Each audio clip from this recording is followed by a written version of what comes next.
Victory. जीत का संबंध मेहनत से है ही नहीं, जीत का संबंध प्रायोरिटी से है, प्लानिंग से है। तुम जीवन में प्राथमिकता किसको देते हो? 24 घंटा पढ़ना थोड़ी है यार, जैसे हमारे देश में पेरेंट्स और टीचर करते हैं। मेरी बेटी है छोटी, उसको 11 नंबर मिले थे 30 में, उसने 11 को 19 कर दिया। तो डर था कि मम्मा डांटेगी, 19 कर दिया, टीचर ने पकड़ लिया और उसको इतना इशू बना दिया, अरे बाप बेईमानी कर रही, फ्रॉड। अरे मैंने कहा इसकी बस एक गलती। तो उसने कहा सॉरी पापा। मैंने कहा तुम्हारी एक गलती, तुम इसको 29 करना चाहिए। जब बेईमानी ही कर रहे हो तो बेईमानी के बाद जब जलील किए जाओगे तो कम से कम प्राउड फील हो बेईमानी का। वो तो अगला तो जलील कर ही रहा है, टीचर जलील कर रहा है, घर वाले जलील कर रहे हैं, और टीचर अपना मारने के बाद घर वालों को जरूर बुलाएगी, डायरी में लिखेगी, कहेगी दस्तखत करा के लेकर आओ। हम सब इस दौर से गुजरे हैं। हम तो भैया भैया तो उनसे दस्तखत करा लेते थे। एक बार टीचर ने साइन कई सारे मिला लिए, देखा कई सारे साइन अलग अलग। हम तो एकदम निश्चिंत है कि पिताजी कुछ कहेंगे नहीं, ना कभी कुछ कहे। दिमाग का मिसयूज नहीं करना है। मैंने कहा ना, तुम सबके पास एक इतनी जादू भरी चीज है, मतलब मिरेकल। ये भगवान का अगर आशीर्वाद रहा, तुम कभी इसको समझ गए कि यार मेरे पास एक बहुत बड़ी जादू वाली चीज है, दिमाग। और जिस दिन तुम इसको इस्तेमाल करना जान गए, दुनिया में सिर्फ एक ही चीज सीखना है, दिमाग को इस्तेमाल करना। 99% को पता ही नहीं। तुम युद्ध करोगे, दिमाग काम आएगा। तुम पढ़ाई करोगे, दिमाग से करोगे। तुम प्रेम करोगे, दिमाग काम आएगा। तुम पूजा करोगे, दिमाग काम आएगा। तुम जहां जो करोगे, दिमाग के बिना तुम कर ही नहीं सकते। और वही कमजोर है।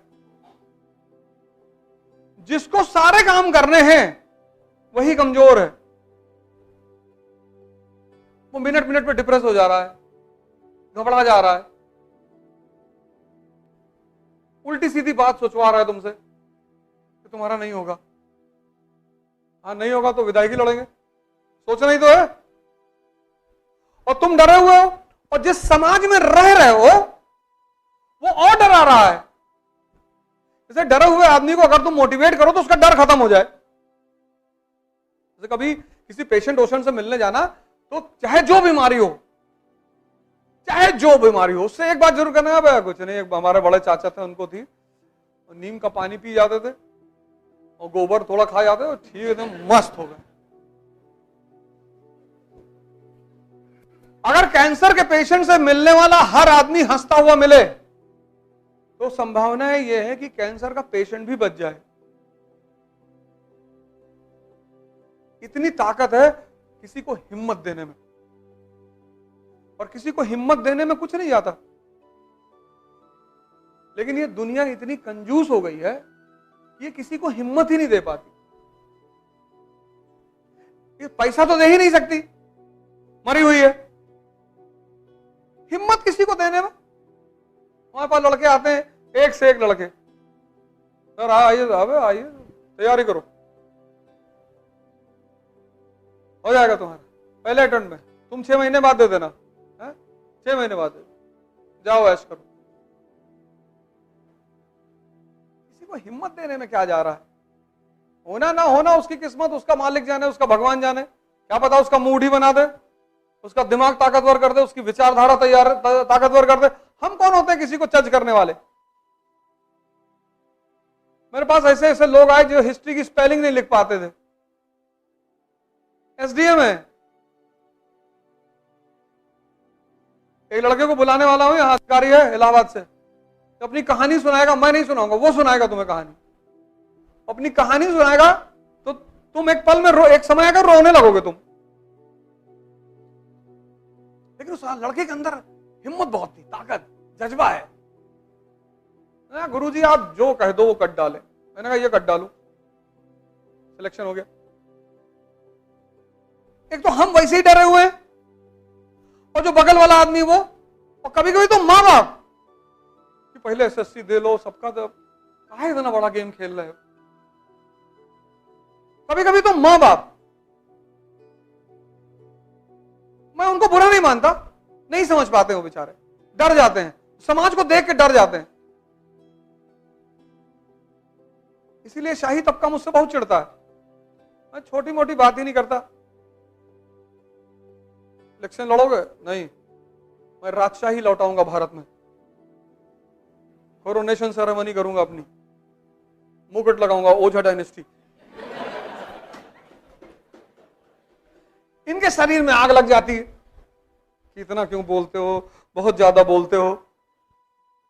तुम देखो, अगर तुम्हारे पापा चपरासी हैं तो मूवी देखो, राजनीति मूवी देखा तुमने अजय देवगन वगैरह की? तो अजय देवगन का बाप क्या है? ड्राइवर है। तो जब अजय देवगन कहता है कि मैं चुनाव लड़ूंगा, तो पलट के लोग क्या कहते हैं कि तू ड्राइवर का बेटा। इसीलिए जब सामान्य घर के लड़के बोलना शुरू करते हैं ना, तो इन राजाओं के सीने में दर्द होना शुरू हो जाता है।